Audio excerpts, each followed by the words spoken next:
Sí, ingeniero. Bueno, jóvenes, hoy nos toca estática de fluidos, ¿no es cierto?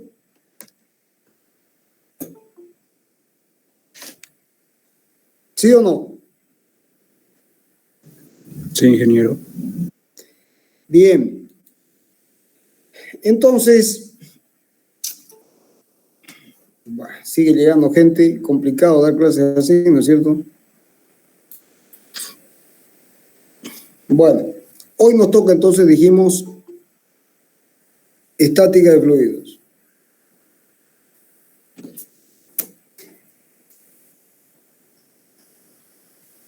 ¿Dónde está el cursor? Aquí. Bien. Estática de fluidos.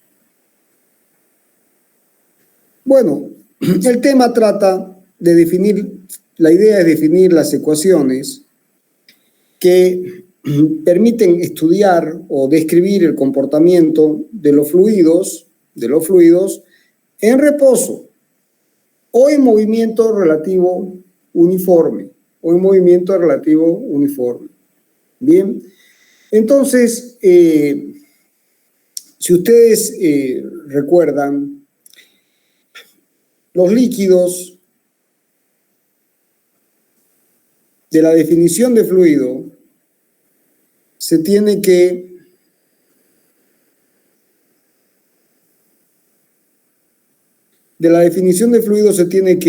la densidad, que es la masa por unidad de volumen, puede ser constante o variable.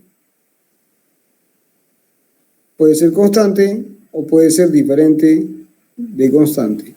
Bueno, en el caso más general, la densidad es una constante para líquidos con presiones normales. Cuando hay presiones muy elevadas, también en los líquidos la densidad deja de ser constante, pero para presiones normales esto funciona muy bien. Y en el caso de los gases, la densidad no es constante. O sea, básicamente cambia. Bien, ese es el primer concepto que hay que tener en mente. Bien, el segundo concepto que hay que tener en mente es que cuando uno quiere estudiar el comportamiento de un conjunto de partir de un fluido, uno tiene que definir lo que se llama un volumen de control, que ya ustedes conocen el concepto. Entonces uno toma un volumen que se llama volumen de control y hay una superficie que lo delimita, que es la superficie de control. Esto permite dividir las partículas que se encuentran o el fluido que se encuentra dentro del volumen de las partículas que se encuentran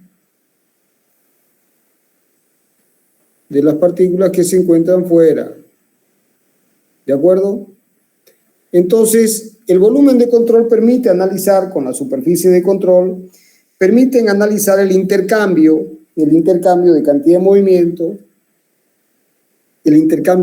movimiento, de momento angular, de masa y de energía, a través de la superficie de control y del volumen de control. ¿Se entiende hasta ahí, jóvenes?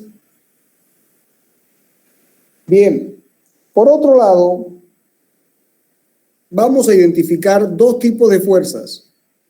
Las fuerzas de superficie, las vamos a dividir en dos tipos de fuerzas. Lo que son las fuerzas de masa y las fuerzas de superficie. Bueno, ¿cuáles son las fuerzas de masa? Las que son proporcionales a la masa. Donde la fuerza es proporcional a la masa, se dice que uno tiene una fuerza de masa. Más masa, más fuerza. En general, son los campos que interactúan a distancia. El campo más común, el campo gravitacional terrestre. Bien, el campo gravitacional terrestre. Y luego se tienen las superficies, donde las fuerzas son proporcionales a las superficies de contacto. Entonces, en las fuerzas de masa, básicamente se tiene el campo gravitacional terrestre el campo eléctrico, el campo magnético, ¿no? Y otros campos que pudieran aparecer. Pero de todos ellos nos interesa básicamente el campo gravitacional.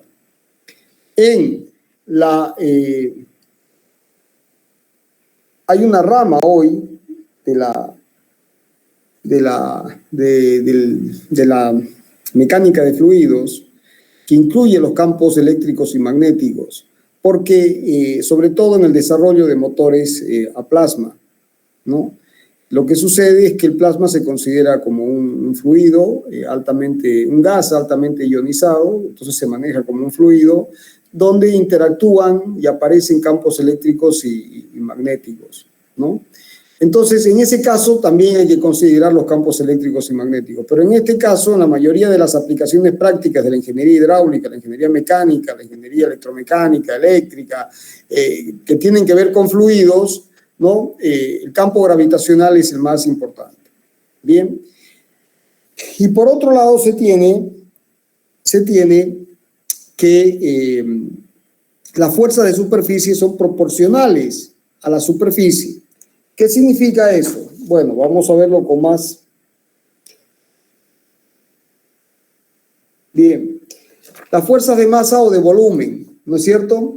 Ahora, las fuerzas de superficie, en el caso de las fuerzas de masa o de volumen, que son proporcionales a la masa o al volumen, directamente uno las va a escribir como, fíjense, la fuerza es masa por aceleración.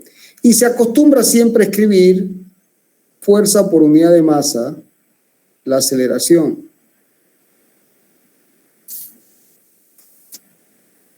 Entonces, fuerza por unidad de masa es la aceleración. Entonces, a esta fuerza por unidad de masa, que es la aceleración, se la va a llamar, si quieren vamos a darle el nombre de F o otro nombre, va a tener su componente X en Y, más Y en J, más Z en K. Entonces, cada vez que vean que las fuerzas de masa por unidad de masa se escriben como F, esta es una F minúscula si quieren, o una F estrella, es por unidad de masa. Entonces, estas son las componentes de la aceleración. Para obtener la fuerza es suficiente con multiplicar por la masa. Entonces, si yo quiero obtener la fuerza, lo que tengo que hacer es multiplicar, si quiero la fuerza como tal, multiplico por la masa. Pero la masa en general la puedo expresar como ρ diferencial volumen. Más ρ en I más ρ diferencial de volumen en K. Y el diferencial de volumen, si uno toma aquí un diferencial de volumen con respecto a un sistema de referencia inercial con un observador O, X, Y y Z, el diferencial de volumen siempre se puede escribir como dx, dy, dz. ¿Se entendió?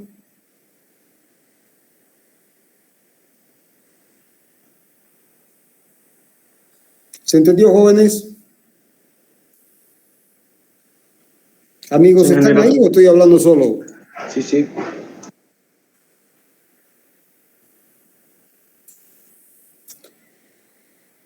Bien. Ahora, las fuerzas de superficie. ¿Cuál es el concepto de fuerza de superficie? Es el concepto de tensión o de presión. Entonces, si ustedes tienen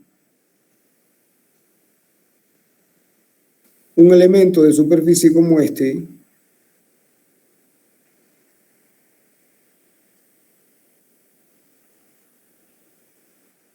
un elemento de superficie de diferencial de omega, y sobre esa fuerza actúa, sobre esa superficie, perdón, actúa un diferencial de fuerza, la tensión se define como la fuerza sobre el área, o también como el límite para delta omega tendiendo a 0 de delta F sobre delta omega, es decir, de F de omega. Bien, y eso es la tensión. O sea que si uno quiere obtener la fuerza, en este caso, fíjense que la fuerza será la tensión de omega. Y si uno integra a toda la superficie, o sea, hay que integrar a toda la superficie, uno obtiene la fuerza. Esto será igual a la fuerza. Pero fíjense que en este caso, para obtener la fuerza, que es la integral de sigma de omega en toda la superficie, si esta es la superficie, uno tiene que conocer la distribución de tensiones. Entonces uno tendrá una distribución de tensiones, sigma, que es una función de X y de Y, siendo esto X y esto Y. Entonces, conociendo la distribución, la función sigma de X y, uno puede integrar a toda la superficie y obtener la fuerza. Y la fuerza será la resultante que estará en algún lugar aquí. Bien, ¿se entiende hasta ahí? ¿Se entendió, jóvenes? ¿Se entendió, ingeniero? Sí, sí. ¿Todos lo están entendiendo? Sí, ingeniero.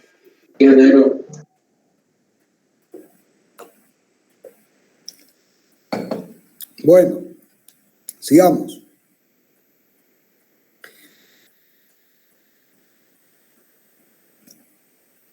Ahora, como ustedes saben, existen tensiones, un conjunto de tensiones. Es decir, si uno toma un elemento, si uno toma un sistema de referencia como este, X y Z, con un observador O, y uno toma un elemento diferencial para el análisis, como este,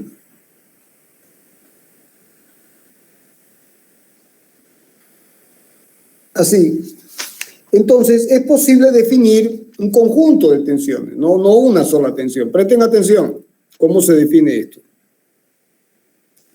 Esta será la tensión sigma Z, sigma, perpendicular a la superficie, según la dirección Z. Esta será sigma I, y esta será sigma X. Bien, pero además se puede definir una tensión tangencial. Estas son tensiones normales. Sigma son tensiones normales. Y tau son tensiones tangenciales. Entonces, aquí se tendrá una tensión tangencial que está dirigida en la dirección Y y que está en una cara que es perpendicular a Z. Y fíjense que aquí tendremos tau según Z y tiene como perpendicular a Y. Entonces, ambas tensiones convergen a la arista y tienen los índices cruzados. Entonces, aquí se tendrá tau en la dirección X y que tiene a Z como normal, y aquí se tendrá a tau en la dirección Z que tiene a X como normal. Bien, y después nos queda, ¿cuál? Tau y Z, tau XZ y tau XY. ¿No? Tau XY, ¿qué es esta? Tau X y esta de aquí será tau y X. ¿Se entendió la definición del conjunto de tensiones? Entonces, a partir de esta definición de todas las tensiones posibles que pueden existir en un elemento diferencial, uno puede definir lo que se llama un tensor de tensiones. Es decir, uno toma sigma y un tensor de tensiones, o una matriz, como el tensor de inercia o la matriz de inercia de mecánica racional. Y uno ordena estas tensiones, las ordena en sigma X en la diagonal principal, están sigma X, sigma Y, sigma Z, bien, y después uno tiene, si esto es X, esto es X, esto es Y, esto es Z, esto es Y, esto es Z, acá tendremos tau XY y tau XZ. Aquí tendremos tau y X y tau y Z. Y luego tenemos tau ZX y tau ZI. Ahora, esta matriz es simétrica respecto a la diagonal principal. Si esta es la diagonal principal, esta matriz es simétrica respecto a la diagonal principal. Significa que estos términos son iguales. Entonces basta con conocer 6 elementos, por simetría se conocen los otros 3 de los 9. Y esta matriz o este tensor se llama tensor de inercia. ¿Y por qué se llama tensor? Porque como ustedes recuerdan de mecánica racional, un tensor no es otra cosa que un conjunto de valores que generan la proporcionalidad entre dos vectores. No siempre es posible generar la proporcionalidad con un solo vector. Por ejemplo, cuando uno dice fuerza con un solo valor igual a masa por aceleración, uno genera la proporcionalidad entre el vector fuerza y el vector aceleración a través de la masa, un solo elemento. Pero muchas veces este vector que tiene 3 componentes, y este otro vector que tiene 3 componentes,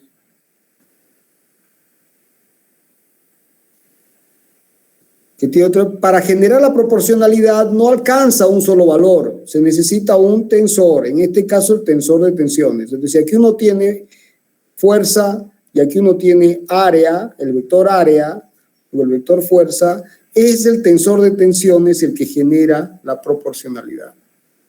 Bien, entonces el tensor de tensiones genera la proporcionalidad entre fuerzas y áreas.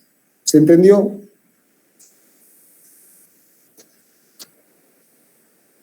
Sí, ingeniero.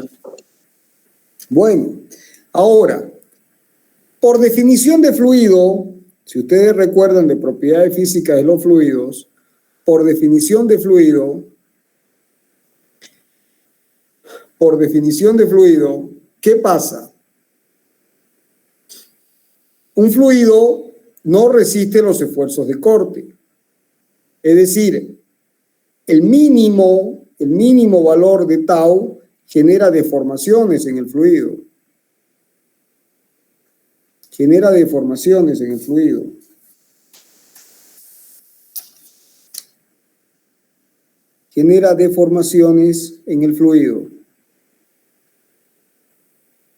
¿De acuerdo? El mínimo valor de tau. Entonces, si uno quiere generar reposo, ¿cuánto tiene que valer tau? Todas las tau y j, o sea, la xy, la xz, ¿cuánto tienen que valer? Tienen que valer 0. O sea que en el tensor de tensiones, para que haya reposo, necesariamente tengo que tener sigma x, sigma y, sigma z, y todos estos valores, ¿cuánto tienen que valer? 0. Es la condición de reposo. Las tau y j, o sea, por tau y j tiene que entenderse que i puede tomar los valores x y z, y j puede tomar los valores x y z. Entonces, combinando, o también se acostumbra a usar para i los valores 1, 2, 3, o j 1, 2, 3. Bien, entonces, para que exista reposo, las tensiones tangenciales tienen que ser nulas. Si no, a la mínima tensión tangencial, por definición de fluido, no resiste deformaciones tangenciales y por lo tanto hay movimiento. Pero además, jóvenes, si ustedes toman un punto como este, por ejemplo, uno cualquiera como este, entonces, si yo aquí tengo sigma z, aquí tengo sigma y aquí tengo sigma x, inevitablemente, si sigma z, sigma x y sigma y son distintas, este elemento se va a mover. Entonces, para que no se mueva, sigma x tiene que ser igual a sigma y tiene que ser igual a sigma z. Y esto es lo que se llama la presión en el punto P. O sea, la condición de reposo es que el tensor de tensiones en un fluido tiene que valer P000P000P. Y P es lo que se define la presión en el punto. ¿Se entendió? ¿Se entendió, ingeniero? Bueno. También esto surge del siguiente análisis. Fíjense aquí. Si uno tiene, hagamos el análisis en I. Si uno tiene este elemento, y aquí está actuando sigma I, como es una fuerza, este elemento, esto será dx, esto es dy, y esto es dz. Bien, entonces, si uno multiplica la tensión por el área, por dx, dz, se tiene la fuerza. Y acá habrá otra fuerza que será sigma con su variación. O sea, será sigma I más la variación de sigma I respecto de I por diferencial de I, todo multiplicado por dx dz.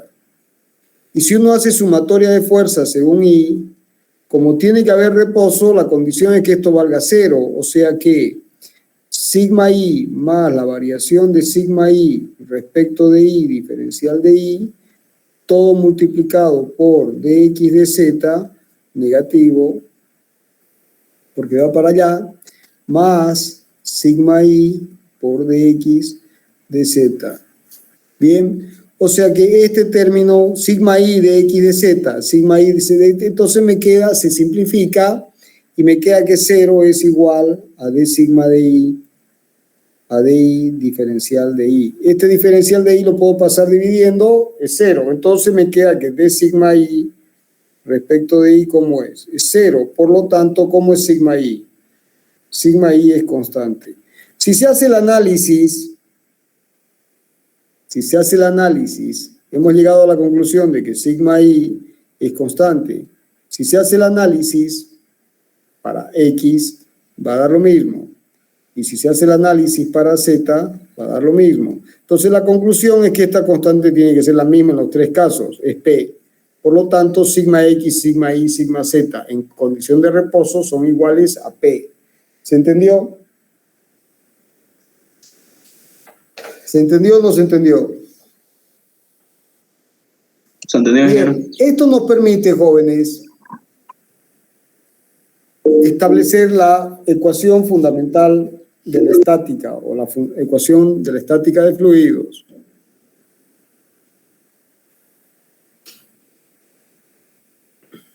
Entonces se tiene, nuevamente, si todo el análisis se refiere a un sistema inercial de referencia con un observador O, X, Y, Z, y aquí se tiene un elemento, un diferencial de volumen, un diferencial de masa, que será ρ diferencial de volumen, de X, de Y, de Z. ¿De acuerdo? Bueno, y si se analiza la condición de reposo de este elemento de fluido, entonces se tiene que cumplir la condición de que la suma de fuerzas tiene que ser igual a 0. La suma de fuerzas tiene que ser igual a 0. Bien, entonces esa suma de fuerza que tiene que ser igual a 0 me da tres ecuaciones escalares. La suma de fuerzas en X, suma de fuerzas en Y suma de fuerzas en Z, todas iguales a 0. Todas iguales a 0. Bien, entonces hagamos el análisis para Y, por ejemplo. Entonces, ¿qué está actuando aquí? Aquí actúa la presión. Sigma I, que es igual a P, multiplicado ¿por quién? Por el área. ¿Cuánto vale el área? Diferencial de Z por diferencial de X. Y aquí actuará la presión más la variación de la presión en I, diferencial de I, todo multiplicado por diferencial de X, diferencial de Z. Bueno, en esas condiciones, ¿cuánto vale la suma de fuerzas según I?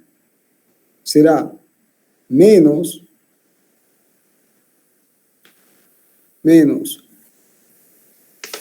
un segundo, jóvenes, ¿está bien?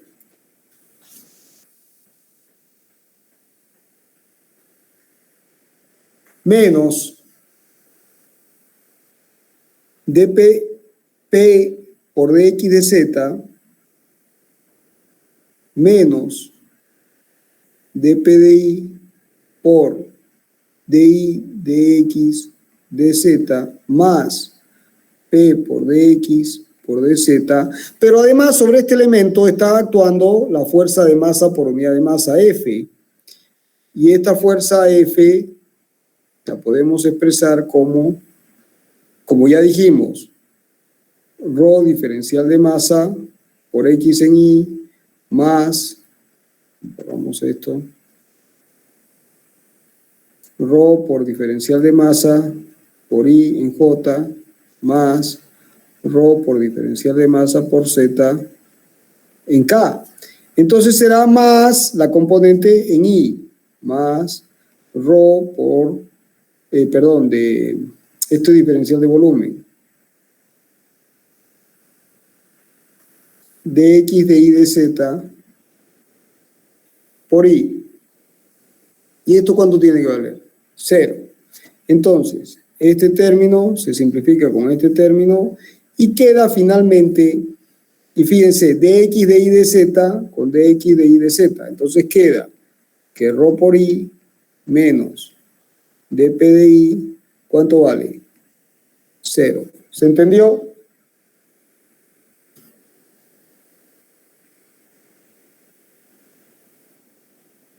¿Se entendió o no se entendió, jóvenes? Señor. Bueno, si hacemos el análisis para X, se obtiene que ρ por X menos dp de X es igual a 0.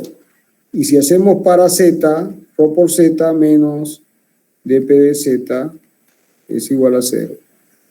Que son las tres ecuaciones escalares de la estática de fluidos. Ahora, ¿cómo se escribe esto desde el punto de vista vectorial? Esto se puede escribir desde el punto de vista vectorial como ρ, x y z por f vector, menos, y esto es el gradiente de P, menos el gradiente de P es igual a 0, vector. Y hay que recordar que el gradiente de P es igual a dp de x en I más dp de I en J más dp de Z en K. ¿Estamos de acuerdo? dp de X, dp de I y dp de Z. Entonces, ρ por F menos el gradiente de P es igual a 0. Y esto es lo que se llama la ecuación fundamental de la estática de fluidos. ¿Estamos? ¿Estamos o no estamos? ¿Se entendió, jóvenes? Sí, sí. Bueno. Ahí acaba de llegar un joven. Tarde. Paciencia. Bueno. ¿Se entendió hasta acá entonces?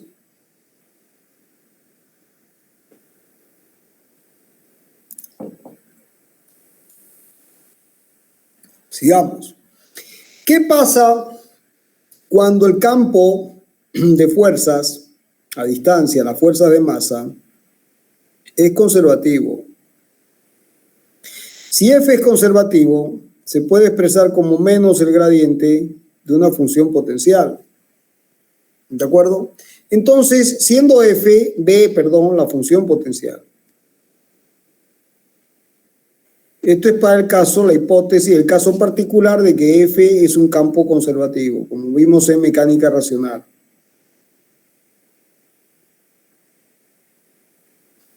Bueno, entonces en esas condiciones se obtiene que ρ por el gradiente de B menos el gradiente de P es igual a 0. Y multiplicando por menos 1 queda esta expresión. Bueno, si además imponemos la hipótesis de que ρ es una constante, yo puedo dividir por ρ, entonces me queda ρb más 1 sobre ρ, el gradiente de P, igual a 0. Y si ρ es una constante, puedo introducir sin ningún problema esto dentro. Entonces me queda que el gradiente de B más el gradiente de P sobre ρ es igual a 0. Pero como el gradiente, la suma de gradientes es la derivada es una suma, la suma de las derivadas, y el gradiente es una derivada, esto es el gradiente de B más P sobre ρ, y es igual a 0. ¿De acuerdo? Bueno, y si el gradiente de una magnitud es nula, ¿cómo es esta magnitud? ¿Cómo es B más P sobre ρ?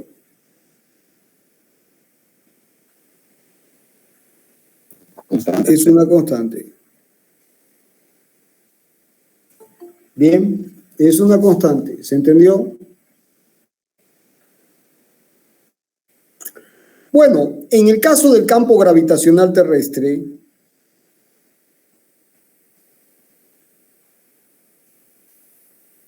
¿cuánto vale B? El campo, fuerzas de masa por unidad de masa, se puede expresar como 0 en I más 0 en J y G menos G en K, menos G. Entonces B en este caso es igual a G por Z, perdón. G por Z.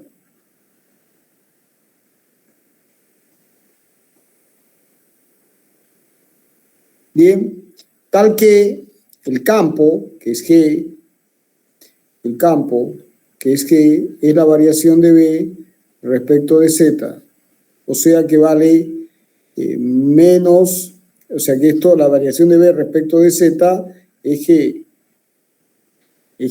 O sea, menos la variación es, si B es G por Z, la derivada de B respecto de Z, entonces me queda menos G. Perfecto, ¿qué es esto de aquí? Y este es el campo, que es G por Z. Entonces, en esas condiciones, perdón, era función potencial. Entonces queda que G por Z más P sobre ρ es una constante. Y esto es para el campo gravitacional terrestre. Y si ahora multiplico por ρ, me queda que ρ GZ más P es una constante. Pero ¿esto cuánto vale? Ρ G, ¿cuánto vale? Gamma. Entonces, gamma Z más P es una constante. O también Z más P sobre gamma es una constante. O sea que en el campo gravitacional terrestre, de la ecuación de estática de fluidos se obtiene que Z más P sobre gamma es una constante. ¿Se entendió?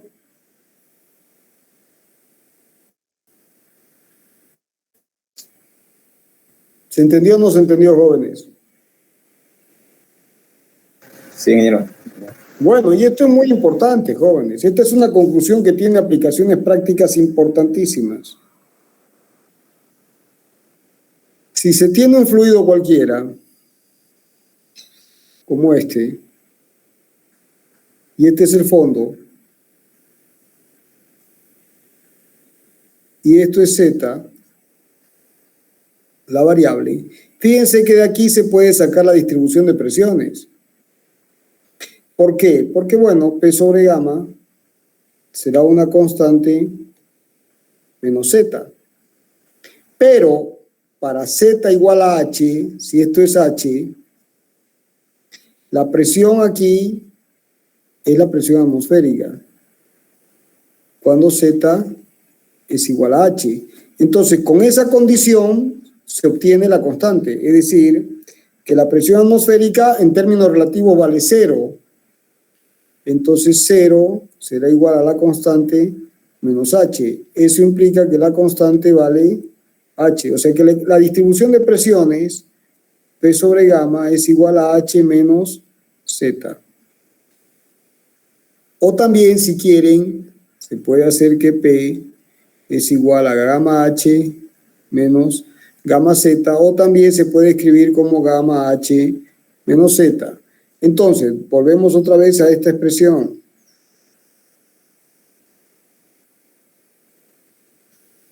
Si este es el fondo y esto es Z, ese sistema de referencia, aquí para Z y esto vale H.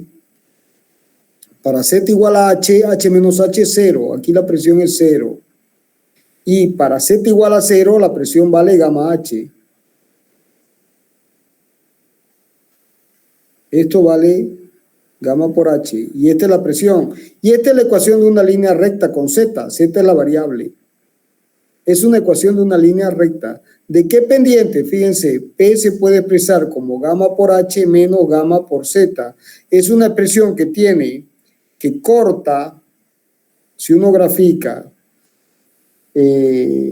la presión, aquí tiene Z, entonces para Z igual a H, esto vale 0. Y para Z igual a 0, esto vale gamma H. ¿No? Entonces, gamma es la pendiente de esta línea recta.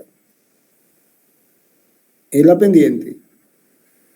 ¿No? Entonces, si uno se fija, este ángulo es la tangente de θ, es gamma H dividido H. O sea, es gamma. O sea que esta tangente, la tangente de este ángulo, es gamma. El peso específico. Y esta es la distribución de presiones que es lineal en un fluido en reposo. ¿Se entendió?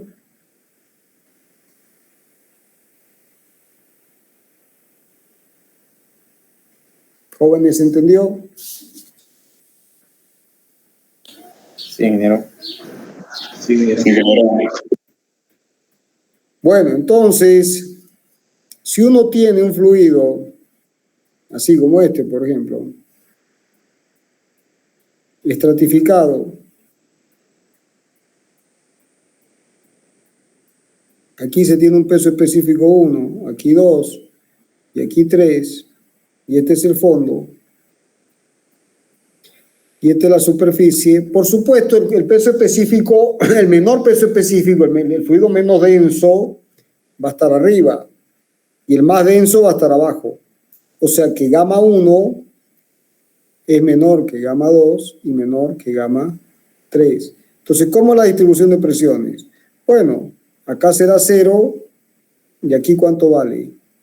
Gamma por H1, siendo esto H1.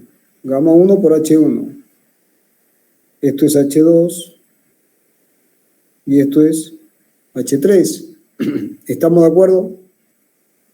Ahora, este ángulo, la tangente de ese ángulo es gamma 1. Si el peso específico no cambiara, esta línea recta seguiría siendo así. ¿Se entiende? Hasta llegar acá. Pero cambia el peso específico, es mayor. Entonces, como es mayor, aquí tendremos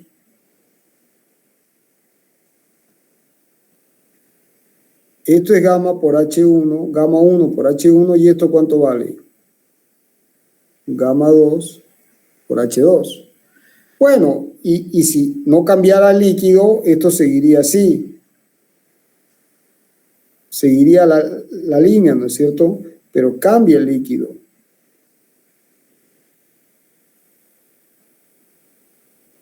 Cambia el líquido y gamma 3 es mayor, por lo tanto, cambia la pendiente.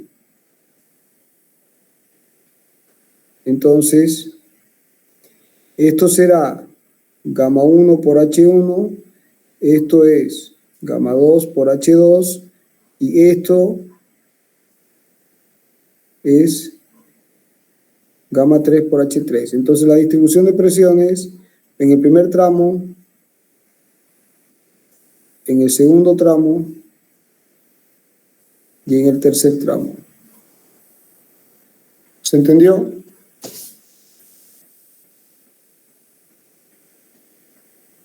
¿Se entendió o no se entendió?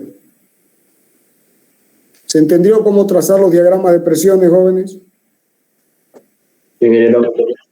Sí, ingeniero. ¿Y se entendió el concepto de cómo la pendiente va cambiando en función del peso específico? Sí, ingeniero. Bueno, vamos adelante. Ahora, se llegó a la conclusión de que Z más P sobre gamma es una constante. Este término se llama energía piezométrica. Es el nombre que recibe. Energía piezométrica.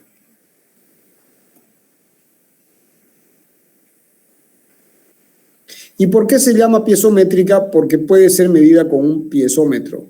Y un piezómetro no es otra cosa que un tubito. Es decir, si uno toma un recipiente con este nivel de agua o de cualquier líquido y conecta aquí un tubito, así, este tubito se llama piezómetro.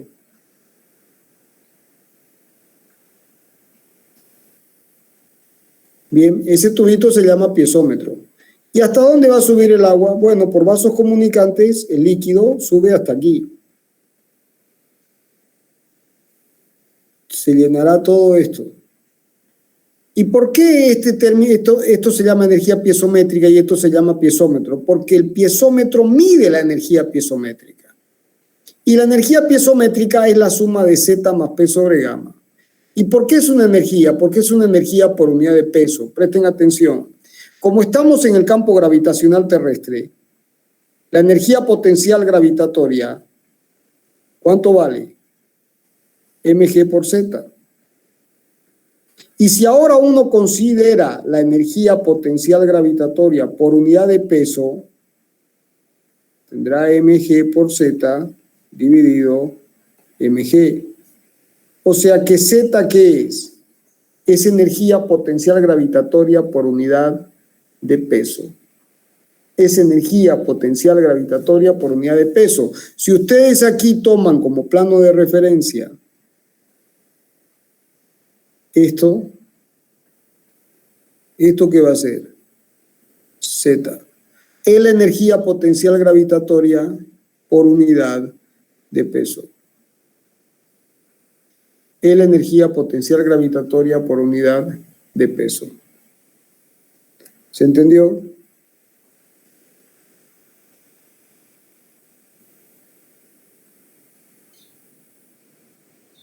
¿Estamos jóvenes? ¿Se entendió? Sí, ingeniero. ¿Qué unidades tiene la energía potencial gravitatoria por unidad de peso? Unidades, esta energía potencial, la energía por unidad de peso, ¿qué unidades tiene? Tiene unidades de longitud. En el sistema MKS se mide en metros y en el sistema CGS se mide en centímetros. Bien, entonces, este término, energía Z más P sobre gamma, se llama energía piezométrica y es una energía por unidad de peso y se mide en metros o en centímetros, dependiendo la... Y siempre la suma, si el fluido está en reposo y en el campo gravitacional terrestre, siempre la suma, ¿cómo es? Es una constante. ¿Qué significa eso, jóvenes? Eso significa que si ustedes tienen que este es el nivel del líquido y este es el fondo, y esto es Z, y este es el origen Z, entonces esto será Z, ¿y esto qué es? P sobre gamma, y la suma ¿cuánto da? Este nivel. Si yo pierdo Z, ¿qué gano? Gano presión. Si aumenta Z, ¿qué pierdo? Pierdo presión. Pero la suma, ¿cómo es? Siempre es una constante. ¿Y cuánto vale?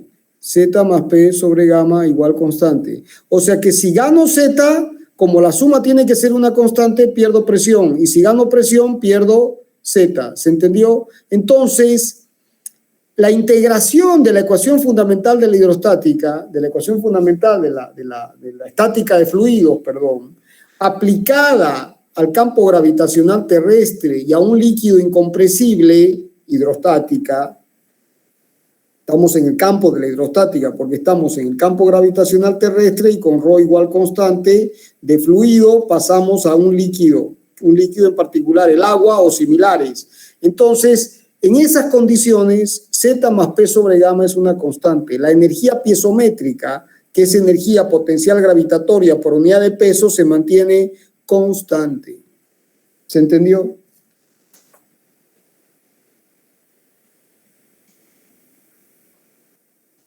Sí, ingeniero.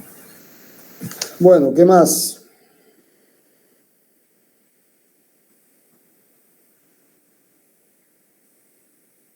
Bien. Ahora,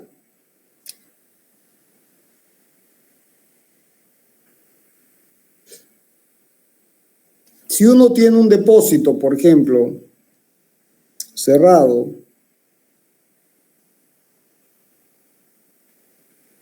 y aquí uno tiene un nivel de líquido y uno pone el piezómetro, ¿hasta dónde sube el líquido? Hasta aquí. Pero si uno aquí ahora le aplica una presión P0, el líquido va a subir un delta de H. ¿Y cuánto es ese delta de H? Es P0 sobre gamma. ¿De acuerdo?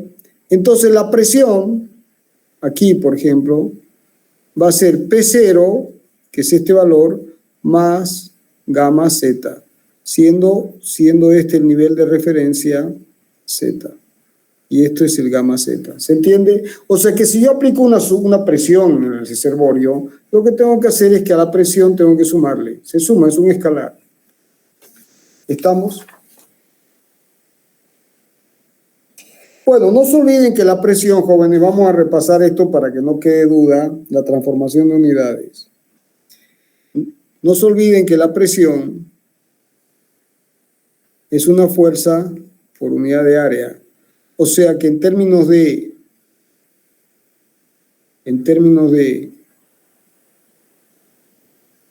unidades, es fuerza sobre longitud cuadrada. O sea, en el sistema MKS se mide en newtons por metro cuadrado. Y un newton por metro cuadrado es un pascal.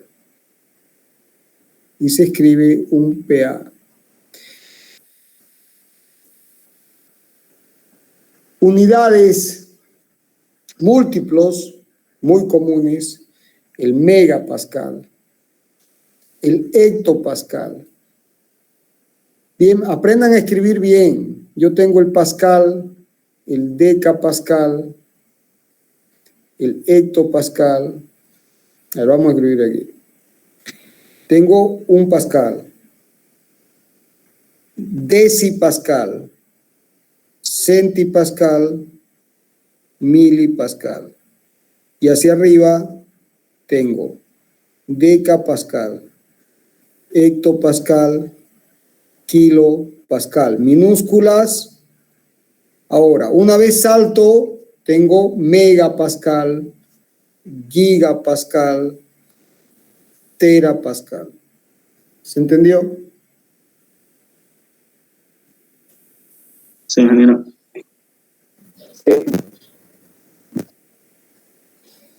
Ahora, ¿cuánto vale la presión atmosférica?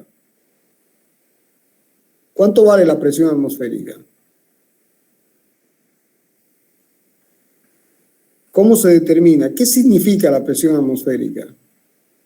¿Alguien me puede explicar qué entienden por presión atmosférica? así simple sería como la columna de aire sobre una superficie, digamos, ¿no? Sobre tu cabeza. Claro. Es así de simple. Si esta es la Tierra,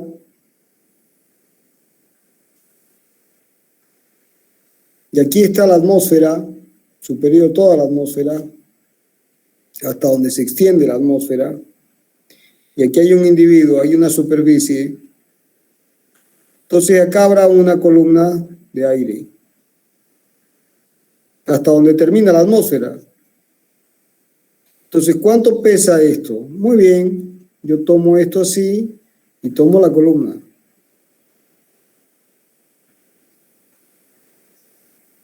¿De acuerdo? Entonces, será el peso específico del aire por el volumen, por este volumen, por ese volumen, que lo puedo expresar como esta área de omega, por la altura, por h. Bien. Esto es lo que pesa esta columna de aire. Es el peso del aire. Entonces, la presión que se ejerce aquí abajo será el peso del aire dividido el área, el delta omega. Entonces será el gamma del aire por h sobre el delta omega por el delta omega. Y entonces la presión atmosférica es la presión que ejerce la columna de aire de todo el aire que se encuentra en la atmósfera, hasta la atmósfera superior. Eso es la presión atmosférica. ¿Se entendió?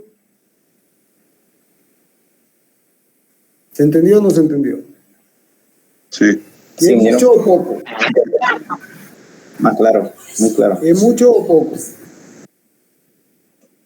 ¿Es muy grande la presión atmosférica? ¿Es poco? ¿Es demasiado? ¿No demasiado? Bueno, lo suficiente como por haber generado un ser humano con cara de huevo. Si ustedes se miran más o menos al espejo, todos tienen más o menos una cara así. Más o menos así.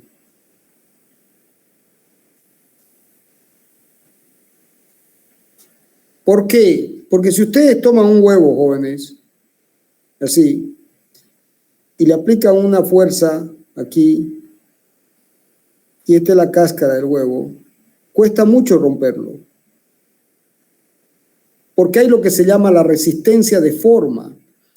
Esta fuerza se distribuye de esta forma. Y esta fuerza se distribuye de esta forma. Y se compensa. Hay una distribución de presiones en este pequeño espesor, que es la cáscara, la cáscara del huevo. Bueno, en nuestro cráneo la situación es la misma, porque aquí tenemos un pequeño espesor que es el espesor del cráneo. Y tenemos esta forma justamente para soportar ¿qué cosa?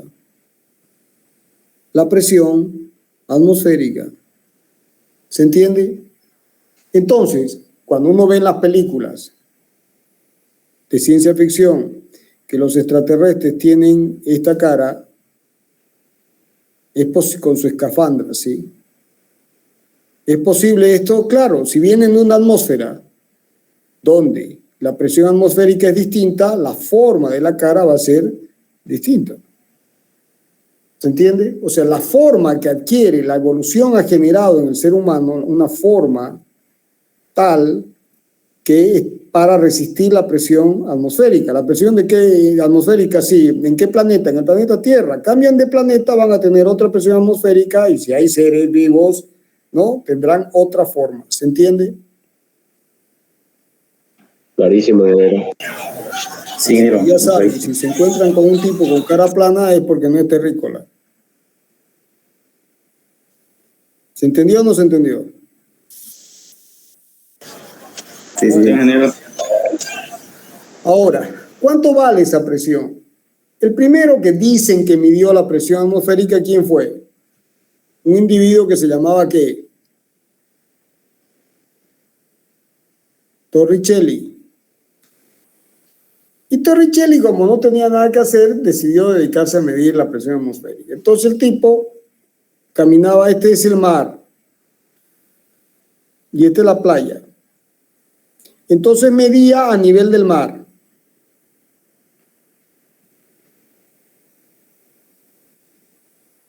Entonces, ¿qué hizo? El experimento de Torricelli es muy simple.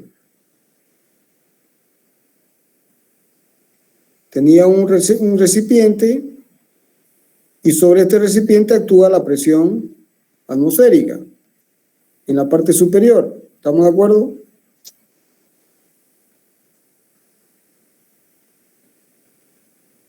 Y aquí puso un tubito invertido. Bien. Y aquí puso una abertura con una valvulita. Y conectó una bomba de vacío. Y sacó todo el aire. Lo sacó todo el aire. De manera que aquí sea presión cero, vacío absoluto. ¿Se entiende? Entonces, como aquí está actuando la presión atmosférica, y aquí está actuando la presión atmosférica, a medida que iba sacando el aire, que era la contrapresión, ¿esto qué empezó a suceder? Que el nivel empezó a subir. Y subió hasta aquí. Subió hasta ahí. Entonces el tipo, si esto era agua, ¿cuánto le dio que subió a nivel del mar? ¿Cuánto subió? Subió 10,33 metros. ¿Estamos de acuerdo? Eso es lo que midió Torricelli a nivel del mar. Entonces imagínense a Torricelli paseando por la playa con un tubo. ¿Lo ven el tubo? ¿Ven el lapicero? ¿Se ve o no se ve? Hagan de cuenta que el lapicero es el tubo, pero ¿cuánto medía el tubo? Sí, sí. 10 metros. 10 metros. Para poder medir, el tipo sacaba y seguía subiendo, y seguía subiendo, y seguía subiendo, y seguía subiendo. Entonces, hasta que un día Torricelli se cansó y dijo, basta. Es más o menos como el ingeniero Sauma con los alumnos. Venían subiendo, van subiendo, van subiendo, van subiendo, hasta que un día dijo, basta, jóvenes, basta, basta. ¿Se entendió? ¿Qué hizo Torricelli? Sí.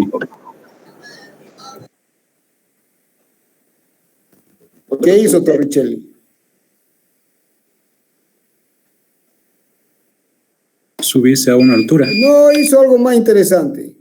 Fue y buscó un líquido con el máximo peso específico que se encuentre en estado líquido a temperatura ambiente. ¿Y qué elemento de la tabla periódica es ese? Mercurio. El mercurio. El mercurio. Entonces resulta que el mercurio es líquido a temperatura ambiente. ¿Y cuánto es su peso específico? Es 13,6 veces el peso específico del agua. Entonces, ¿cuánto subió? Subió 13,6 veces menos. Entonces, el tipo agarró y en vez de usar agua, ¿qué hizo? Usó mercurio. Y con el mercurio, ¿cuánto subió esto? ¿Cuánto subió? 700 milímetros. 760 milímetros a nivel del mar. ¿Estamos de acuerdo? Entonces, ¿de dónde salen los 760? De la relación de peso específico, el peso específico del mercurio respecto al peso específico del agua. Con respecto, en un caso sube 10,33 y en el otro caso sube 760, o sea, 0,76 metros. ¿Se entiende? Podía haber buscado el elemento más denso de la tabla periódica. ¿Cuál es el elemento más denso de la tabla periódica?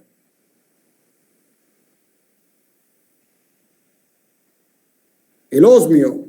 ¿Y cuánto es su peso específico? 22, y no sé cuánto, 22,4 creo que es. Pero no se encuentra en estado líquido a temperatura ambiente. Se encuentra en estado líquido a 3000 grados centígrados, así que no es práctico. Por eso es que se mide. Entonces, jóvenes, resumen de toda esta historia. La presión es una atmósfera. ¿Y cuánto vale una atmósfera?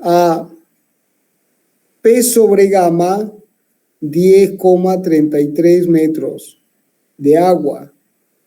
O P sobre gamma del mercurio, 0,76 metros o 760 milímetros de mercurio.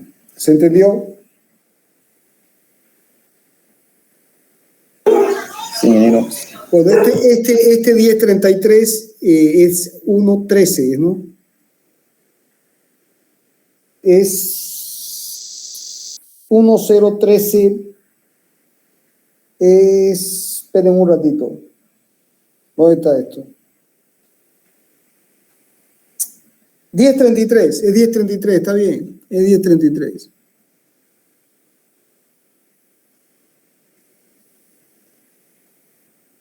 Bueno, y una atmósfera equivale exactamente a 1,013 bares, que son, esta es la unidad con la que uno mire con los instrumentos, 1,13. Entonces son los elementos de...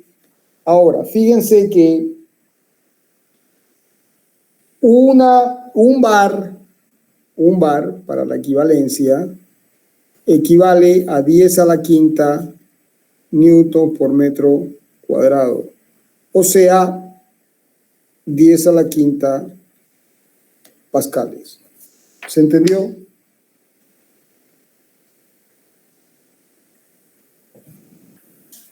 ¿Se entendió o no se entendió, jóvenes?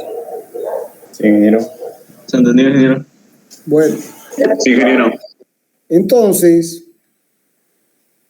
ahora podemos definir el concepto de presión absoluta y presión relativa.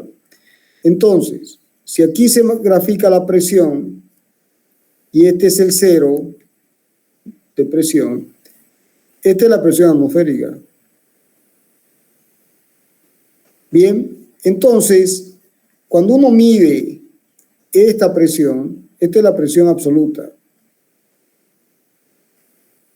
Y la presión respecto de la atmosférica, o sea, esta presión, esta es la presión absoluta. Y esta de aquí es la presión relativa. Entonces, y esta es la presión atmosférica.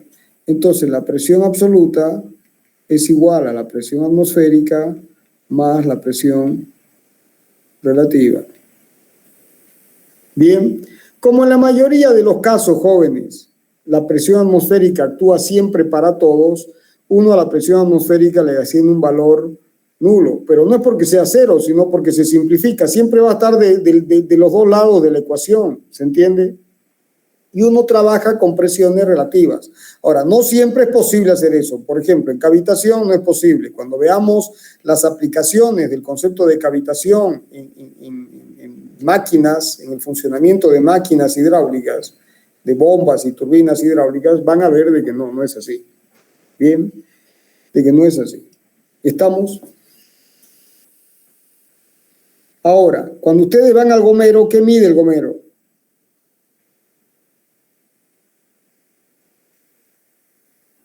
La presión. La presión.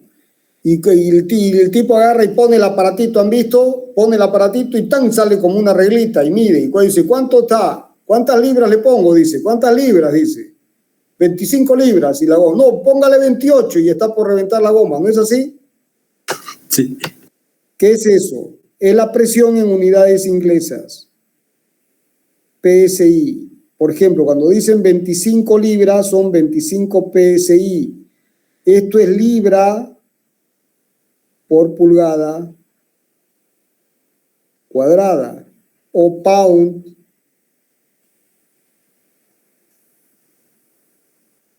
per square inch. Pound square inch. Libra por pulgada cuadrada. PSI. Son las unidades inglesas. Y una libra, 2,2 libras, son 1 kilo.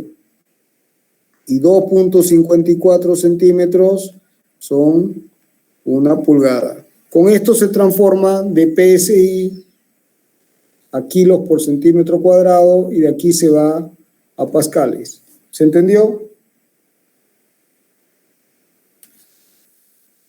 ¿Se entendió o no se entendió? Bueno, ahora, como la Tierra, jóvenes, la Tierra no es una esfera. La Tierra se aproxima con un geoide, pero si ustedes agarran y es un geoide,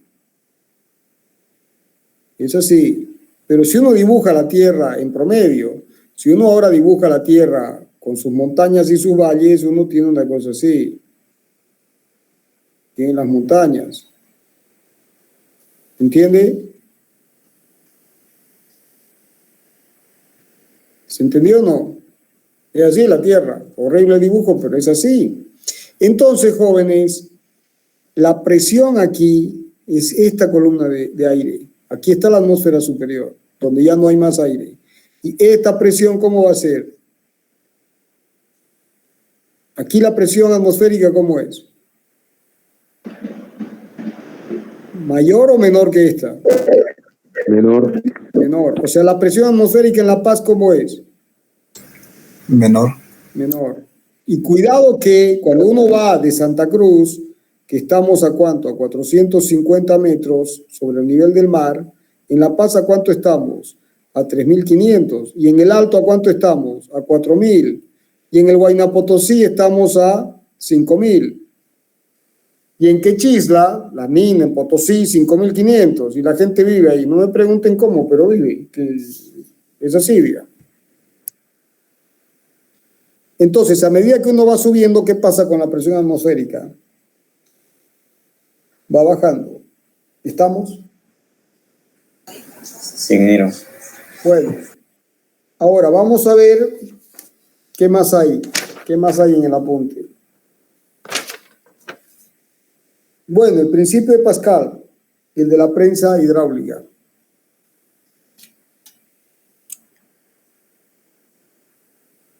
El principio de Pascal.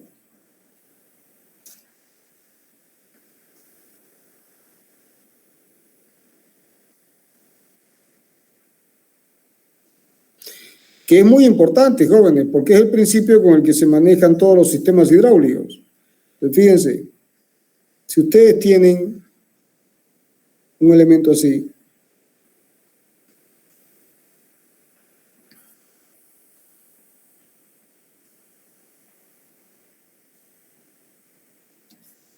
entonces, por vasos comunicantes, esto va a ser así. ¿De acuerdo? Este es el recipiente y este es el recipiente. Ahora, ¿qué dice el principio de Pascal? Si esta área es omega 1 y esta área es omega 2, el principio de Pascal dice que si el fluido es incompresible, o sea, ρ es constante, esta es la hipótesis.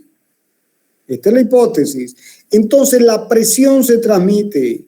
O sea, la presión que hay aquí es la presión que hay aquí. Y esto está en equilibrio. O sea que si yo aquí aplico una presión, aquí voy a tener la misma presión. Entonces, si aquí tengo la presión, una fuerza 1, y aquí tengo una fuerza 2, lo que se transmite, ¿qué es? La presión. Entonces, la fuerza es presión por área. Entonces, la fuerza 1 será P por omega 1. La fuerza 2 será P por omega 2. ¿Estamos? ¿Estamos o no estamos? O sea que si ahora divido, me queda que F1 sobre F2, simplifico las presiones y me queda omega 1 sobre omega 2. O sea que fíjense, jóvenes, yo aplico F1 y es omega 1 sobre omega 2 por F2. O sea que una fuerza F1, si omega 1 es chiquito y omega 2 es muy grande, omega 2 tiende a 0, ¿no es cierto? Entonces, esto tiende a infinito. O sea, aplico F2 si quieren, aplico F2. Como omega 2 tiende a infinito, F1 tiende a 0. Al revés, hago el ejercicio inverso. Vamos a hacer el ejercicio inverso. F2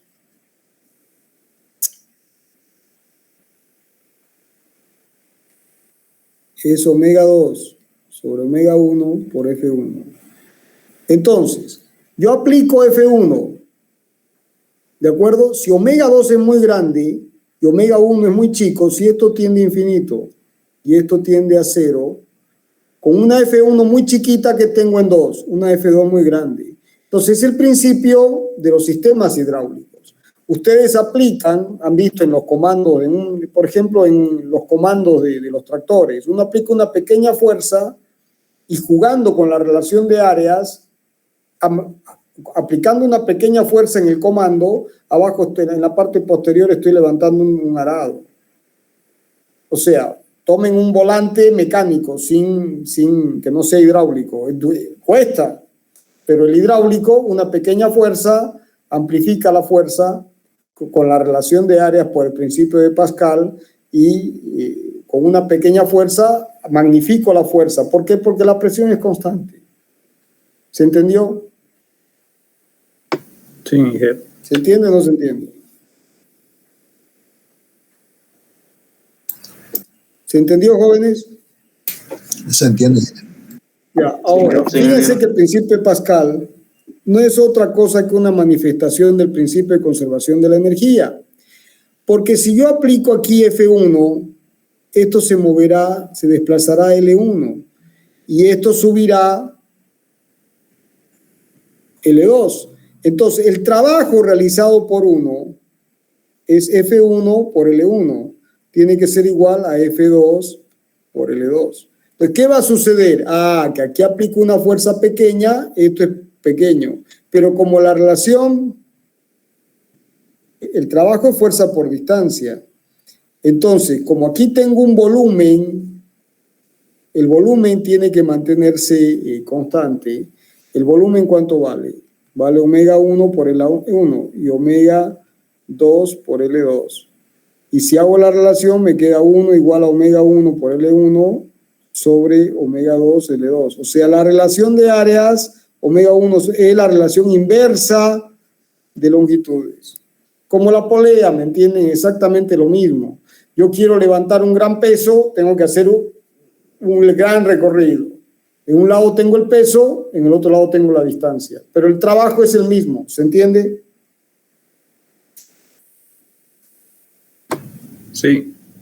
Bueno, jóvenes, hasta aquí hoy día. Cálculo de fuerzas de presión, viernes. ¿Estamos? Bueno, tenemos que recuperar una clase perdida. Yo les voy a decir cuándo, ¿ya? Les aviso, el viernes vamos a coordinar o la semana que viene, pero tenemos que recuperar esa clase. 20 de enero. Bien, jóvenes, ya hemos visto el capítulo 1, propiedades físicas. Ya hemos visto el capítulo 2, cavitación. Ya hay 2 trabajos prácticos y hoy hemos avanzado un tercio de estática. El viernes damos otro tercio. ¿De acuerdo?